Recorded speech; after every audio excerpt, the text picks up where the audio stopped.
Tonight, former President Trump making one last in-person pitch out west. Are you better off now than you were 4 years ago? Including a surprising stop in New Mexico, which hasn't voted Republican in 20 years. Under Kamala, New Mexico has seen millions of people pour across your section of the southern border. Latinos make up half of New Mexico's population, and Trump's support among Latino men makes it a tempting last-minute target.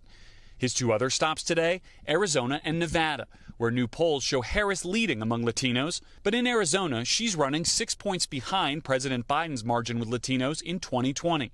And in Nevada, she's 25 points behind. We met Michael Arevalo, who's voting for Trump. But I do eventually want to own my own house, and the rate it's at right now, I just don't see it happening within the next 4 years if Kamala does end up being president. Mariam Arteaga supports Harris. 100% agree with everything that she said about the community, women's rights, education, and immigration. Then there's the key issue of housing.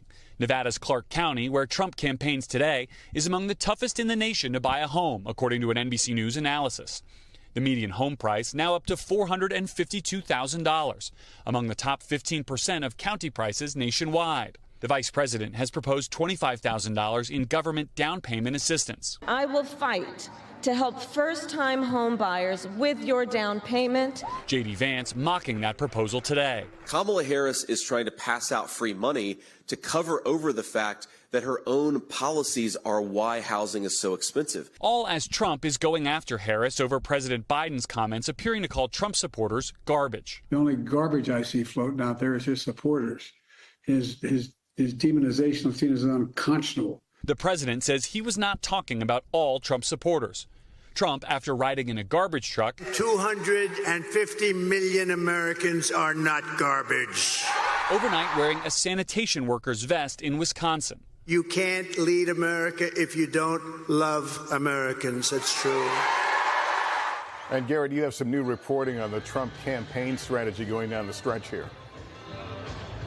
Yeah, Lester, the Trump campaign is increasingly confident in their position nationally. We'll spend most of these last few days focused on those so-called blue wall states, including a final stop in Grand Rapids the night before the election, the same place Trump ended his 2016 and 2020 campaigns.